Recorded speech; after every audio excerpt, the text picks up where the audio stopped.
అసలు 60 acres land pool చేయడం అనేది first of all challenging task.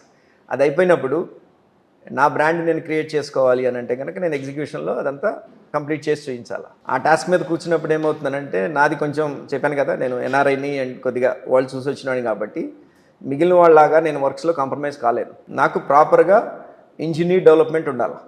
జనాలతో చెప్తే ఏంటి సార్ ఆ ఇంజనీర్ డెవలప్మెంట్, కట్టేది మేస్త్రేగా అంటారు. కట్టేది మేస్త్రే, కానీ there should be an engineering behind it. దానికోసం నేను ఏం చేశాను అంటే ఒక ఎంఈపీ కన్సల్టెంట్ని హైర్ చేసుకున్నాను, ఒక ల్యాండ్స్కేప్ కన్సల్టెంట్ని హైర్ చేసుకున్నాను. కొన్ని విల్లాస్ కడితే కొనుక్కున్న వాళ్ళకి అప్రిసియేషన్ అవుద్ది అని చెప్పి ఒక 20 villas నేను కడతానని ప్రామిస్ చేశాను. Wonderful. Today I have a demand close to about 100 villas.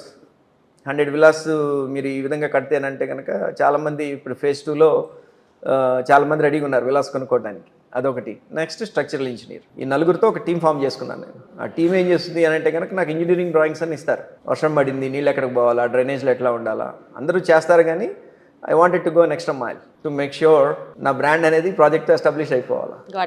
Beat the immunities, beat the development. MEP designs కానివ్వండి, తర్వాత ల్యాండ్స్కేప్ డిజైన్స్ కానివ్వండి. అంటే ఖర్చు కస్టమర్ పెట్టేది లోకల్ ఖర్చే, కానీ వాళ్ళకి వచ్చే ఇమ్యూనిటీస్ మాత్రం డెఫినెట్గా హైదరాబాద్ స్టాండర్డ్లో ఉంటాయి, if not the international standards. అట్లాంటి ఇమ్యూనిటీస్ని నేను పట్టుకొద్దామని ప్లాన్ చేశాను ఈ ప్రాజెక్ట్లోకి. అదే నాకు సేల్స్ పిచ్ అయింది.